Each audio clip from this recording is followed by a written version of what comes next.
Hello friends, I hope you're doing well today.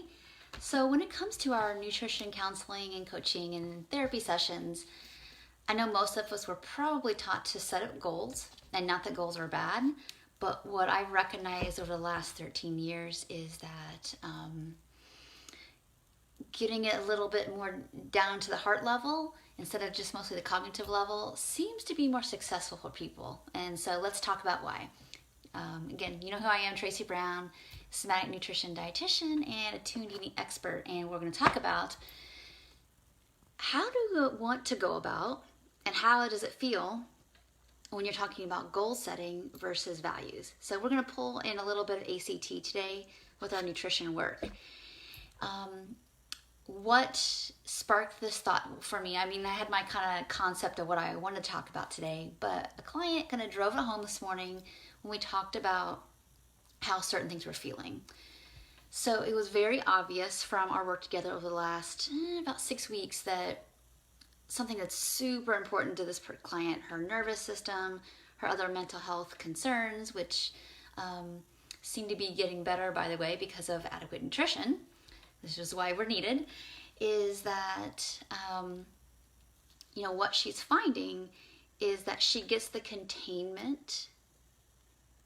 So she's getting the body boundary that she needs, and to know like where her edges are, what's out there, and how she's walking in space in life, and what kind of space she takes up within her body boundary because of something she's been noticing. And it's obvious to us usually, but this person at this point in her recovery really just needs very consistent meals. And for this person, it happens to be 3 meals and 3 snacks.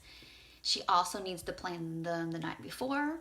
And we've kind of figured out that she needs probably 4 to 5 components each meal to bring that sense of containment to her, and for other things in her day to feel like that they're manageable and to go okay.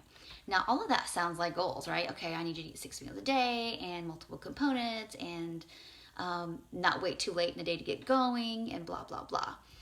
But we didn't set those goals at the beginning. We really focused on paying attention to what she was doing, what was happening, and what she was finding is that when she was doing the containment with the multiple meals, the planning ahead, the multiple components per meal, that her ability to navigate all the things she needed to do, including all the self-care things, because even that was feeling overwhelming. Like, it was really good for her to go to her meetup group and really good to go to different meetings she needed to go to, including work.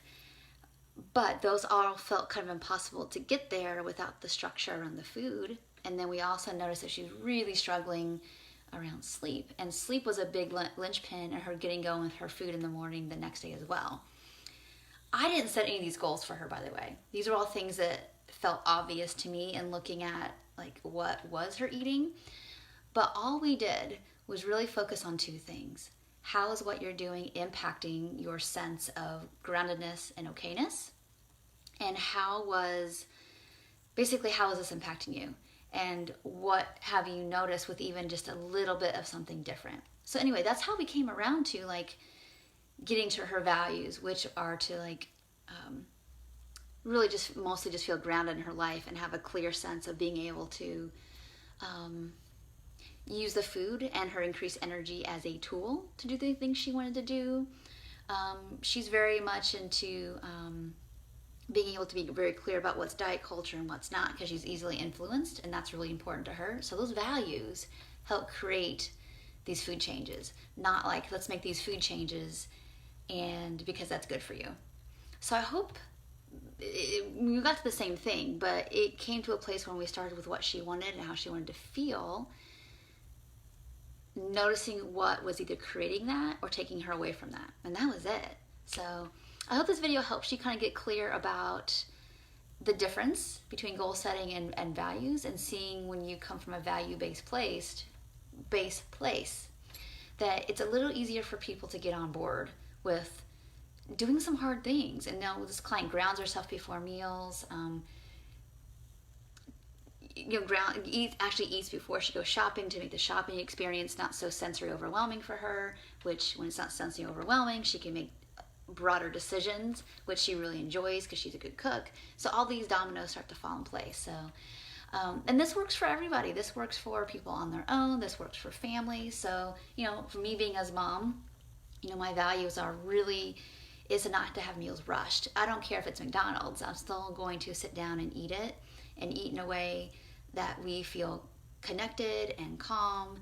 And so, if you work with families, it's getting clear, like, well, what are your values? Do you value having a thin kid, the thinnest kid in the room here, or do you value having a resilient kid? What is it you want? And that's going to make a big difference over how this kid eats and how they respond to your parenting and all those kind of things. So I'm just on that extra little tidbit that this can work in all kinds of ways.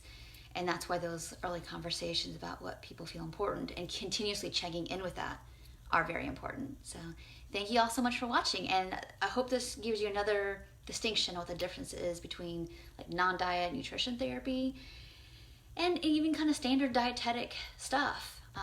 In terms of like, goal setting and meal planning and all that kind of stuff. It's important, but it kind of goes together easier. It's almost like you don't have to set goals. I was like, yeah, so what feels important to you this week? And they'll rattle off one thing or three things, and you just give them some reinforcement of how that might look and work and encourage them.